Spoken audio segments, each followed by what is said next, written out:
Oh, hey, do you know what a woman is? I didn't think so. Nobody knows. From darkness to light. Hi, my name is Chandra. Welcome to Ouch, I'm a Soul, where we try to look at the world through the lens of the ancient wisdom of India. This video is really funny, I think.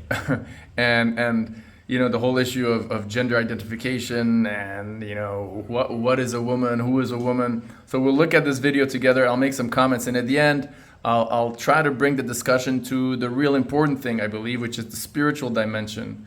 And that's the element that most people are missing in this whole, you know, discussion on gender, etc.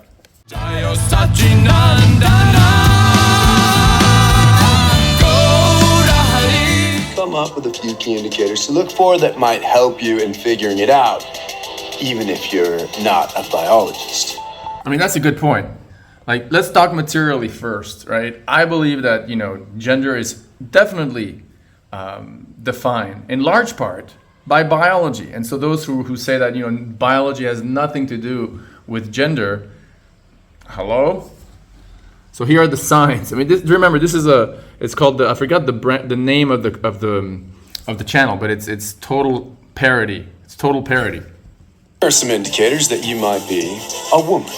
Item nombre uno. You're always cold.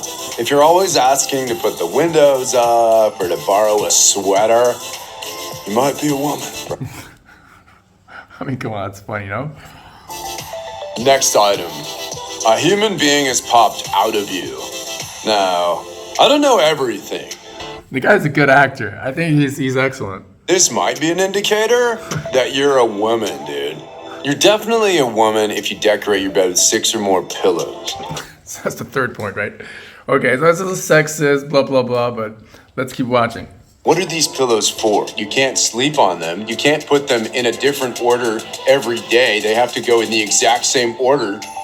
What are you using these pillows for? I don't understand it. I notice a lot of Christian rhetoric behind this thing of like, no, you know, gender is only biology, and because, you know, it harps back to this idea found in the Bible that, you know, man created Adam and Eve, and it's a lot, you know, it's predicated on a strong belief that we are our bodies, that the real identity of the self is our body. So like if you're a man, like if your body, you know, if you got a person in front of you who's a man, that's a man. It's not a soul inside a man's body. I mean, some Christians talk about the idea of, you know, being souls inside physical bodies, but this sort of complete differentiation, right, between an actual spiritual self, who's the real person inside the body, and an external covering, which may be male or female, is something you don't find so much in Christian rhetoric. If you've run into the curb in the last 24 hours, you might be of the...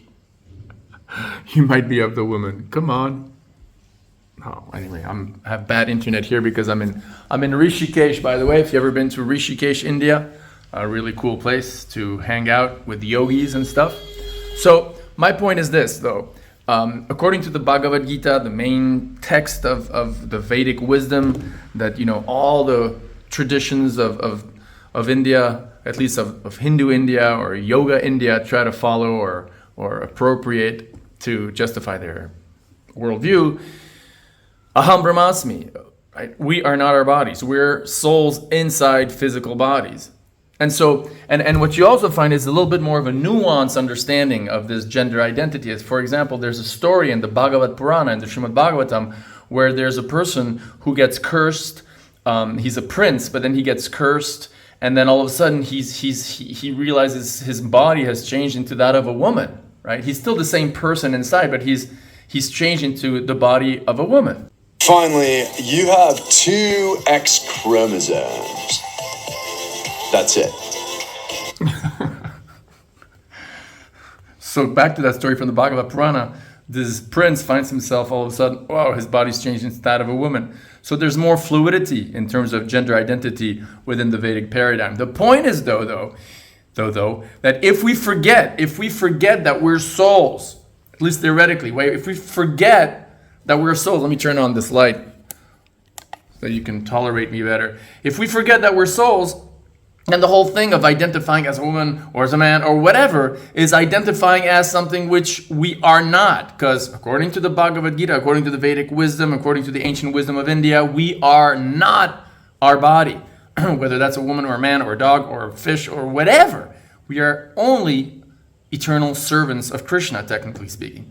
So I invite you to check out this philosophy of the Bhagavad Gita. In the description of this video, you have links to fantastic podcasts, great books that are online, and educate yourself if you haven't yet on the teachings of the Bhagavad Gita, specifically what we call Krishna consciousness.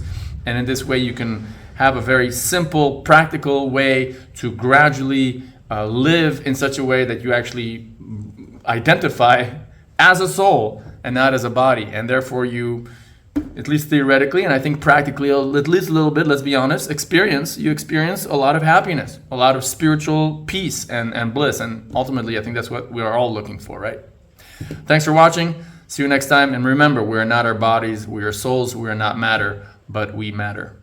Shri Madhusudan.